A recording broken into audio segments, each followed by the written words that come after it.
Baik pemirsa, seperti yang disaksikan saat ini Sandiaga Salahuddin Uno telah tiba di kantor P3 yang berlokasi di Menteng, Jakarta Pusat kurang lebih sekitar pukul jam 3 sore tadi. Dan kedatangan Sandiaga Uno disambut dengan meriah oleh para kader partai dan juga oleh masyarakat setempat.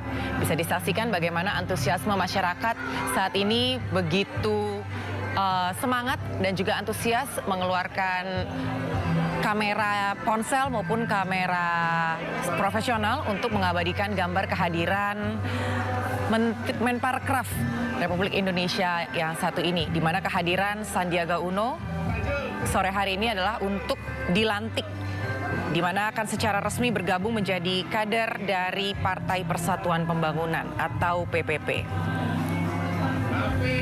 Dan tentunya pengukuhan Sandiaga Uno ini pemirsa akan diawali dan juga ditandai dengan prosesi penyerahan kartu tanda anggota yang informasinya akan diserahkan di DPP P3 Menteng jam 3 sore tadi. Dan pengukuhan Sandiaga Uno ini memang sudah diinformasikan sejak beberapa hari yang lalu hingga sore hari ini.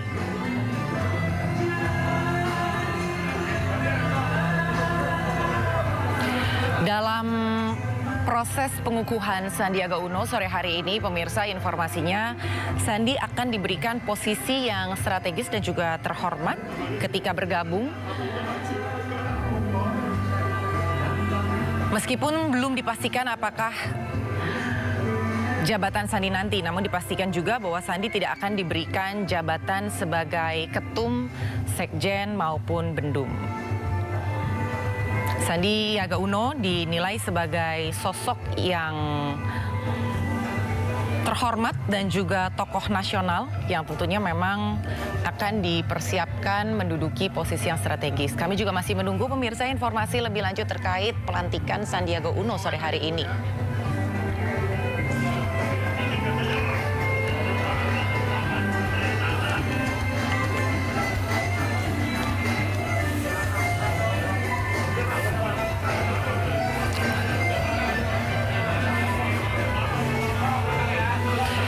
Meski beberapa waktu yang lalu pemirsa kita memang sempat mendengar bahwa Sandi sebagai salah satu nama yang dikeluarkan sebagai bacawa pres untuk 2024. Namun dari P3 sendiri sempat menyampaikan bahwa dukungan agar Sandi maju sebagai cawapres memang tetap dilakukan, namun Sandiaga Uno sendiri mengaku ikhlas apabila nantinya namanya tidak diusung sebagai cawapres.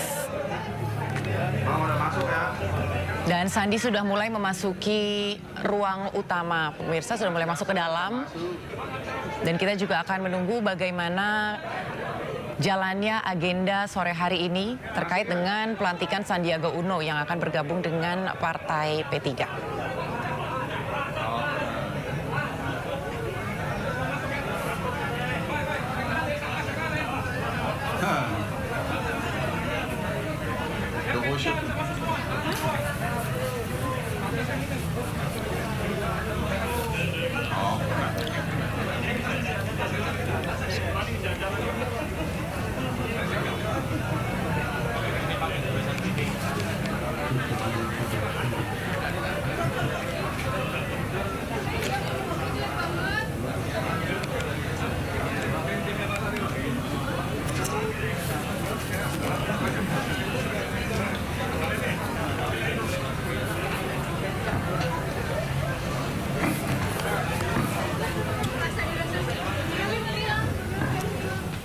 Pemirsa, seperti yang disampaikan tadi bahwa nama Sandiaga Uno sempat keluar menjadi calon cawapres untuk tahun 2024. Dan apakah dengan bergabungnya Sandiaga Uno ini, maksud kami, PPP akan mengusulkannya sebagai bakal cawapres? Dan kita akan mengulasnya pemirsa bersama analis politik yang juga Direktur Eksekutif Foxpol Center Research and Consulting, Panggi Syarwicaniago. Selamat sore Bang Panggi.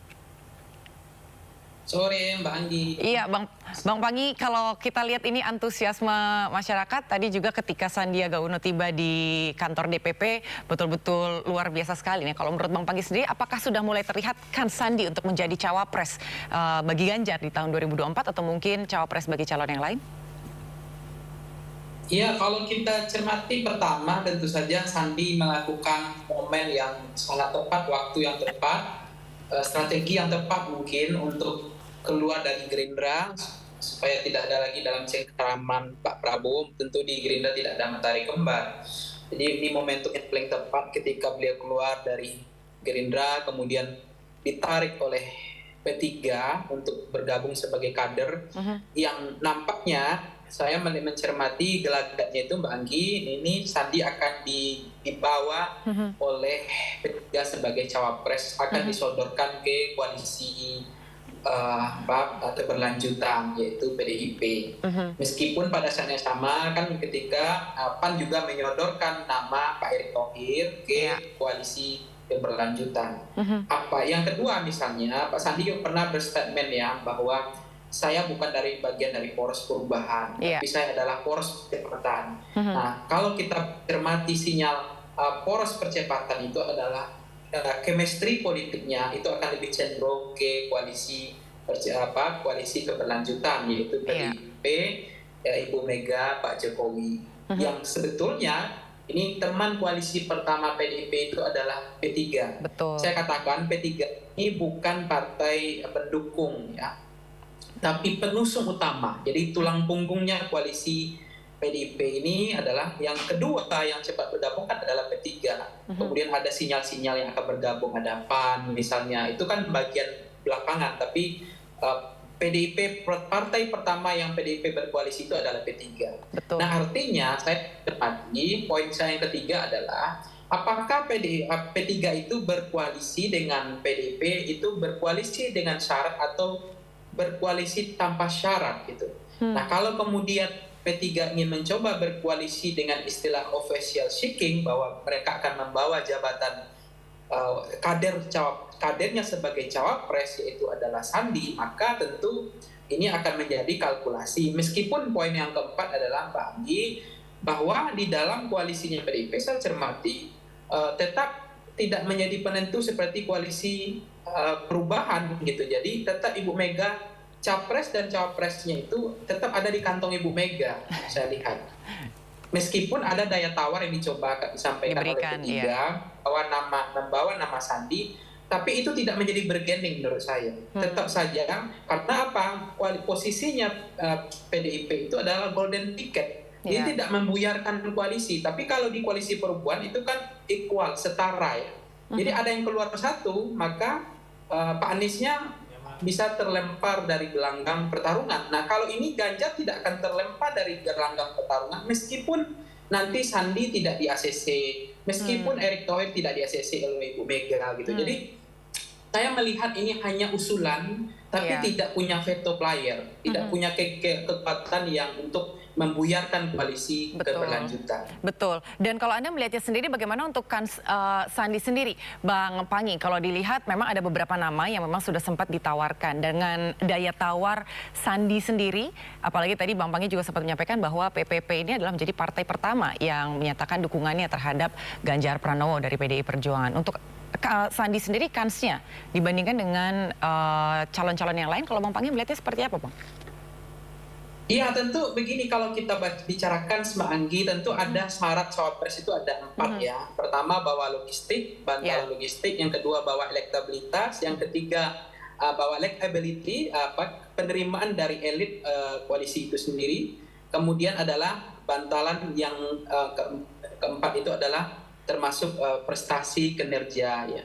Nah, termasuk kalau Sandi itu kan punya bantalan logistik yang menjadi kekuatan beliau. Betul. Nah, sebetulnya kalau kita lihat JK pada periode pertama itu diambil oleh Pak SBY gitu ya. Itu kan bantalan logistiknya. Nah, Pak Jokowi ngambil Pak JK periode pertama juga karena bantalan logistik. Nah, kalau kita bicara bantalan logistik, cawapres itu tidak bisa dari kaum duafa, itu hanya ada menyisakan 2 nama hari ini, yaitu Erick Thohir dan Sandiaga Uno. Ini menurut saya adalah kekuatannya ada pada bantalan logistik. Meskipun memang mereka punya elektabilitas, sekarang Sandi itu paket yang komplementer yang cukup lengkap sebetulnya dibanding yang lain.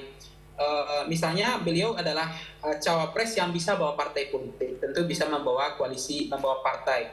Cawapres yang elektabilitasnya cukup, cawapres yang bawa logistik, cawapres yang kemungkinan apakah akan diterima oleh bangunan koalisi yaitu Ibu Mega. Nah, cawapres ini kan tidak boleh GR dulu Mbak Anggi. Gitu. Betul.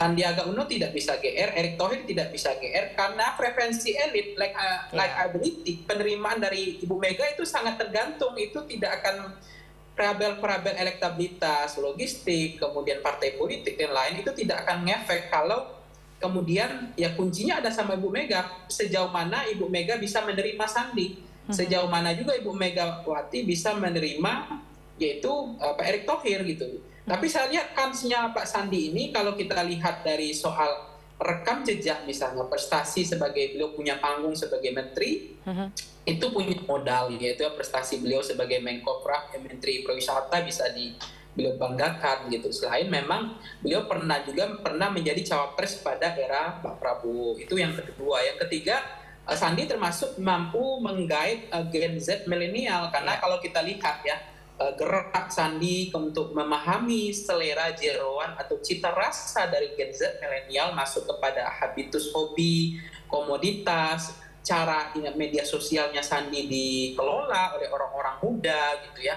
Kemudian penampilan beliau yang dianggap good looking atau beliau bisa mempengaruhi Gen Z milenial termasuk pemilih. Termasuk kalau orang memilih Sandi karena prestasi atau rekam jejak keberhasilan tentu itu pemilih yang rasional, itu biasa saja. Tapi pemilih yang memilih karena Sandi itu adalah dekat dengan Gen Z, pemilih yang sangat milenial atau yang paling disukai itu ya good looking Pak perkembangannya. Tapi sementara kalau kami baca tadi beberapa kali informasi justru Bang Sandi bukan GR malah Bang.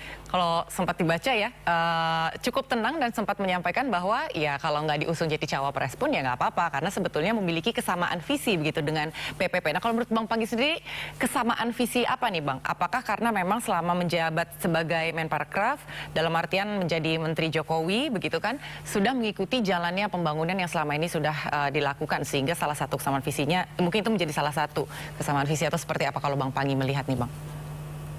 Iya, kesamaan visi itu sebetulnya bangunan koalisi juga pertama selain ideologi dan historikal, yang kedua adalah lem perekat koalisi atau semen koalisi itu kan adalah kesamaan visi, misi dan program atau kebijakan. Yang ketiga adalah soal rent seeking gitu, official yang mencari jabatan untuk menteri atau jabatan sebagai wakil presiden.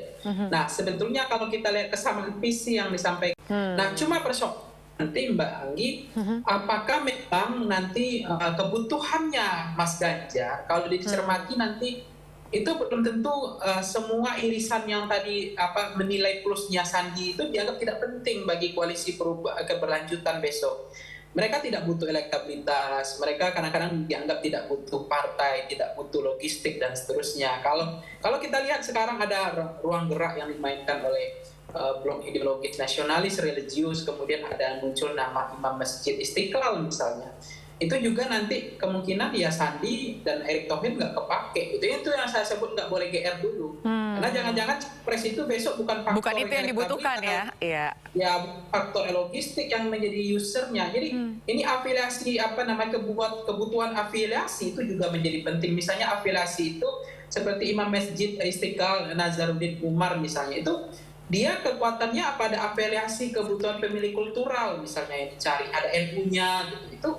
Itu juga menjadi penting bagi pemilih ke depan meskipun dia tidak populis, meskipun tidak punya elektabilitas yang moncer dibandingkan yang lain, meskipun tidak logistik yang cukup memadai, tidak punya partai politik. Nah itu kan persis seperti mengambil Budiono karena itu keinginan dari Pak SBY, kemudian Pak Jokowi mengambil Kiai Haji Ma'ruf karena keinginan dari Pak Jokowi dan Ibu Mega, tapi tidak jadi kebutuhan. Tergantung, itu betul. Ya.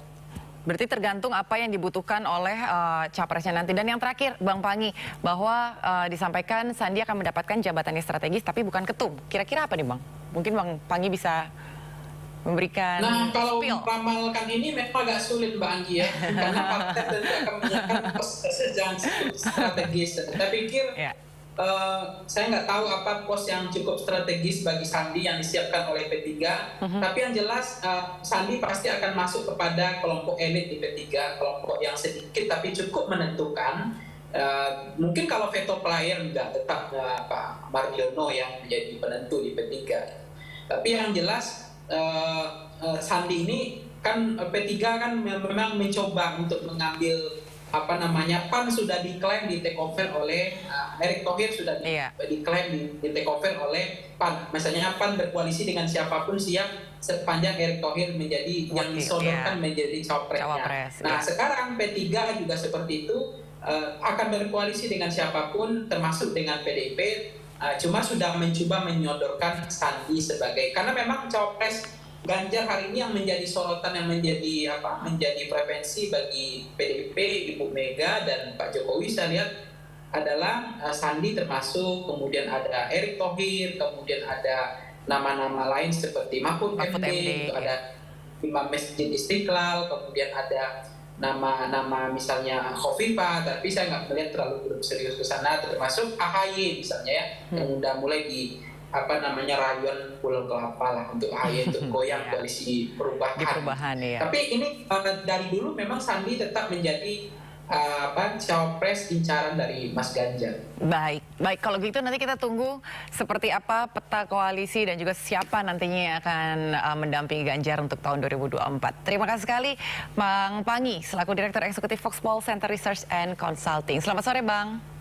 Dan pemirsa, demikian breaking news kami sore hari ini. Kami akan segera kembali usai jeda, tetap bersama kami.